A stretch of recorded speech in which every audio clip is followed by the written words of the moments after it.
So God heard their groaning, and he remembered his covenant with Abraham, Isaac, and Jacob. God saw the Israelites, and he took notice. Okay, God took notice. What translation is that? Is that New American Standard? CSB? Okay. The first one, so the Holman Christian Standard. Okay. Does it give you a footnote for what the literal rendering for God took notice is? Okay. I'm going to read from you from the Christian Standard, which is the update of that one, and it gives the very little reading. And God heard their groaning, and God remembered his covenant with Abraham and Isaac and with Jacob, and God saw the Israelites, and God knew. So the language of God knowing them is an Exodus theme. And in Galatians, you came to know God, but even more so, God knew you. So it's knew them in a different sense than just be aware of them, to know them in a covenantal sense. Anybody else?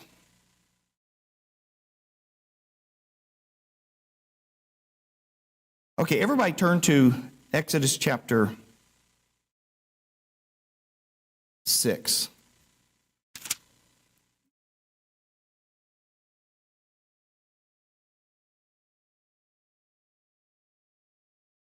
Okay, now while you're turning there, I'm going to give you several reasons why I believe there's an Exodus theme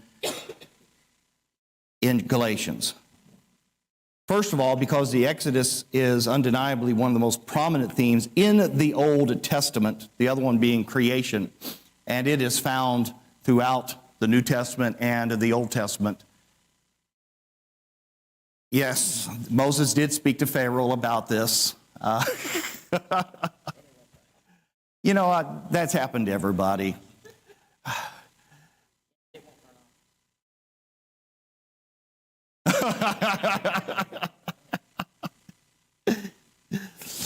Well, you know, just like some preachers, you can't get them to shut up, I know.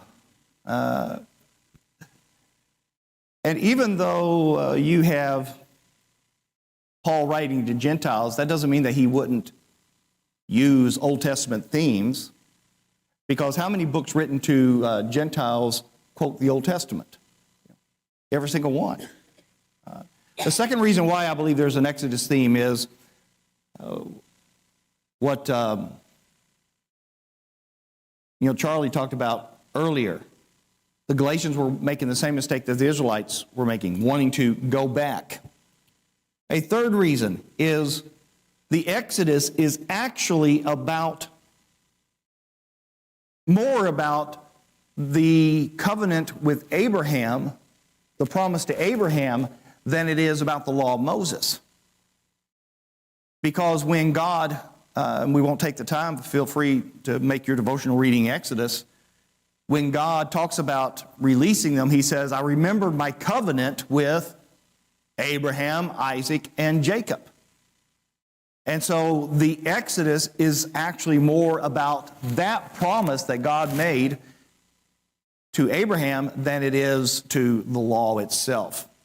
And these people are wanting to go back to the law, but using Exodus as a theme, the law was secondary to the promise. Another reason is Israel was saved or delivered, and I believe Paul was talking about this one, out of Egypt before and without the law. They didn't receive the law until they got to Mount Sinai. So God has saved them not because of their obedience to the law, but because of the promise that he made to Abraham. And the Abrahamic mark of circumcision was before the law and not part of the law. And even though that was true, in Genesis chapter 15, Abraham was justified by faith, but it's not until Genesis 17 that he received the mark or covenant of circumcision. So he was justified by faith before circumcision. So they're wanting to go back to the law, Abraham's justification prior to that. They wanted to go back to circumcision, which was law and Abraham, but Abraham's justification was even before that. when you start to see things, and this is one of the reasons why, and this is not the only method that I use to teach, but this is just, I think, an important method. And that is when you see how all of these things are going together, you start to see again and again in the Bible that the Bible is teaching the same stories over and over again, just using different people and different circumstances. And ultimately, it's about one story, which is about Jesus Christ.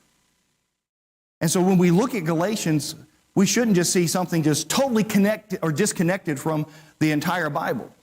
It is based upon the one story of Jesus Christ. And that is the theme, that we are heirs because of Jesus Christ. Okay, let's look in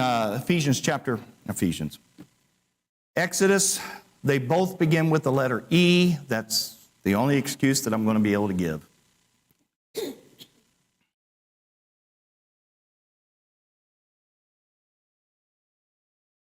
That one doesn't even begin with E. Exodus chapter 6, verses 2 through 13, I have called in my notes a mini Galatians, or a small Galatians. Okay. Number 1, Abraham, Exodus chapter 6 and verse 3. I appeared to Abraham. Is Abraham mentioned in Galatians? Yes, multiple times. We've already talked about this. Galatians chapter 3, verses 6, 7, 8, 9, 14, 16, 18, 29, chapter 4, verse 22. After Abraham, we have Isaac. Is Isaac mentioned in Galatians? Yes. Or I wouldn't mention this one. Galatians chapter 4 and verse 28. The personal name of God, chapter 6 and verse 3, where he says, "But I was not known to them by my name," and most translations have the Lord. I actually prefer translations that have Yahweh, because the Lord is not the name, it's actually a title, but that's another long discussion. Is there a personal name of God within Galatians? We could go with two answers, but there's one that I specifically had. How about Abba? Is that a personal name? It is. It's what children would call their father. And it's a very tender name that children would call their father. What did Jesus say in the garden? Did he just say Father, or did he say Abba? Yeah, Abba, Father. Okay, so in this mini Galatians, we've got so far Abraham, Isaac, a personal name, covenant, chapter 6, verse 4 and 5. I also established my covenant with them to give them the land of Canaan, the land that they lived in as aliens. Furthermore, I have heard the groanings of the Israelites, whom the Egyptians are forcing to work as slaves, and I remembered my covenant. Is the covenant mentioned in Galatians? Yes, it is. Galatians chapter 3, verses 15 and 17. The very word itself is used. Inheritance, chapter 6, verse 4 and 8. The land of Canaan is the inheritance that's mentioned in verse 4. And in verse 8, I will bring you to the land that I swore to give to Abraham, Isaac, and Jacob. I will give it to you as a possession. I am the Lord. Is there an inheritance that is mentioned within the book of Galatians? Yes, again and again and again. What about bondage and slavery? Exodus chapter 6 and verse 5, where it says, "Furthermore, I have heard the groaning of the Israelites, whom the Egyptians are forcing to work as slaves." And we have slavery that is mentioned in Galatians. Chapter 2, verse 4, chapter 4, verse 3, chapter 4, verse 25, chapter 5, verse 1.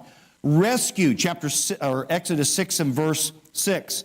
"Therefore tell the Israelites, I am the Lord, and I will bring you out the forced labor of the Egyptians and rescue you from slavery to them.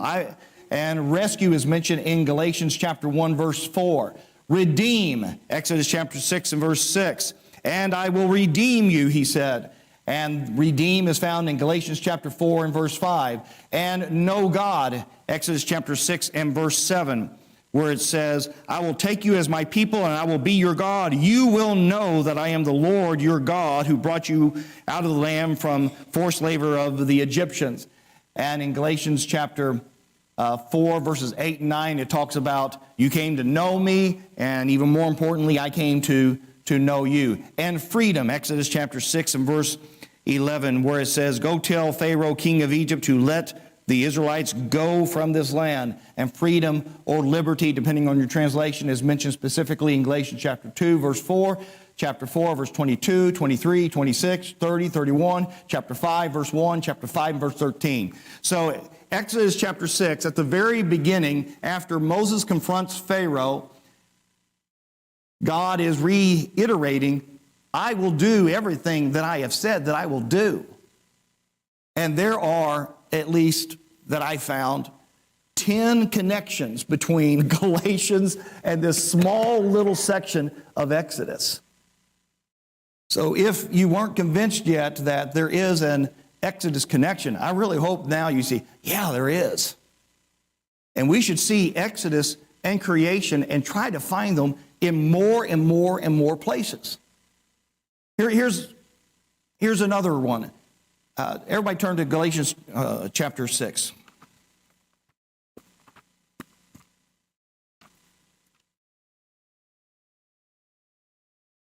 I truly hope that this has been an exciting study for you and something that makes you want to say, I am never going to get done learning, because there is so much more that can be revealed to me. We have in Galatians chapter 6 where Paul refers to the Galatians, chapter 6, verse 16. May peace come to all those who follow this standard, and mercy even to the Israel of God. So who in Galatians chapter 6 are included in the Israel of God? The Gentiles. Yeah. These Galatians are already spiritual Israel. They don't need to go back to physical Israel.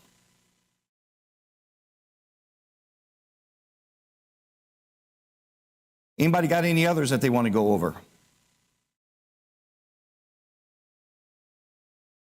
Okay, let's have some more fun. Everybody turn to Galatians chapter 1.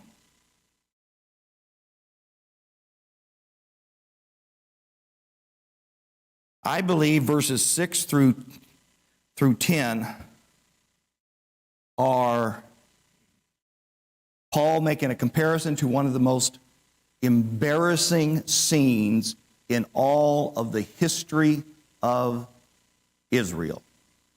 And that is the scene of the golden calf.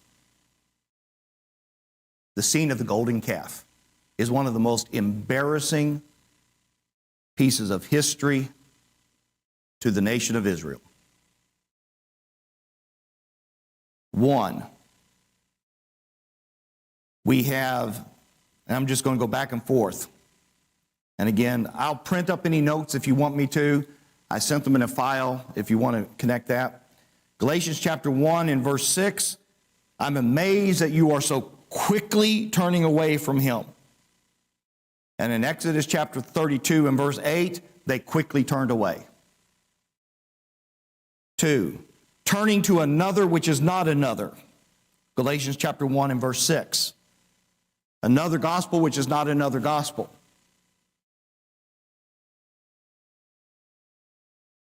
And the idea of changing, chapter 1, verse 7. Both those are found in chapter 32 of Exodus and 35 and 6 through 7. Let's go to the fourth one that I have. The same God, but different worships. The idea of the same gospel, but a different gospel. The golden calf Do we all understand that when they were worshiping the golden calf, that they were not breaking the first commandment, which was, do not have any other gods before me? They were actually breaking the second commandment, which is, do not make any graven images.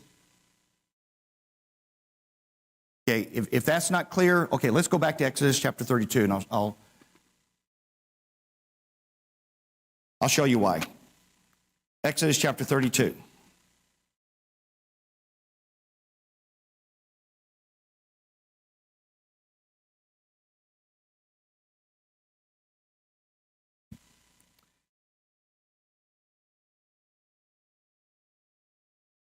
When the people saw that Moses delayed in coming down from the mountain, they gathered around Aaron and said to him, come, make us gods, or some versions say a god, because the Hebrew is Elohim, for us, who will go before us, because this Moses, the man who brought us up from this land of Egypt, we don't know what has happened to him.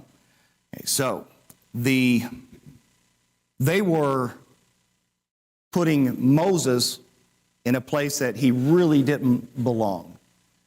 And they were, in a sense, almost worshiping God through Moses. Aaron replied to them, take off the gold. We see all of that. Go down to verse 4. He took all that gold, made it into the image of a calf. Then he said, these, Israel, are your gods who brought you up from the land of Egypt. And who brought them up from the land of Egypt? It was Yahweh. But if we keep on going, when Aaron saw this, he built an altar in front of it and made an announcement, there will be a festival to who tomorrow? Yeah, the Lord.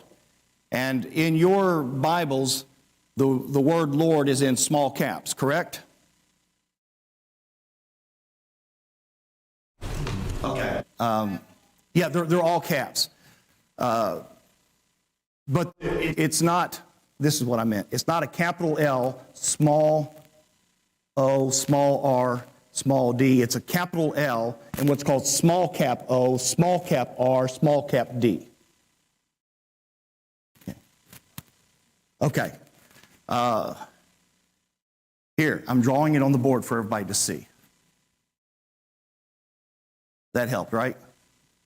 Now, when you see the word Lord printed in that particular way, it's translating what Hebrew?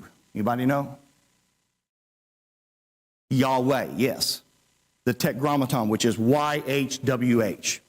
So Aaron said, after we make these golden calves, these are the ones that took you up from the land of Egypt, and tomorrow we are going to have a celebration to Yahweh. So they were not breaking the first commandment and having other gods before them. They weren't worshiping Molech. They weren't worshiping Baal. But they were breaking the second commandment, which was, you shall not make any graven images. And we know that Israel did that. They would make graven images and they would worship Yahweh, but in a way that broke the second commandment. And this other gospel, which is not another gospel, is exactly like that, where you're adding something that God did not require. God did not want them to make graven images. God did not want them to make circumcision a method in justifying these Gentiles. We have troubling, we have an angel. My time is up. Okay. I'll just conclude like this. Yes, Mike. I hate to ask this question at the end, but at that point in time, Moses had not come back down the mountain with the second commandment yet, had he? No. Clarify. Yes. Your theme for next week is super easy, but try to make it interesting. Find Jesus in the book of Galatians.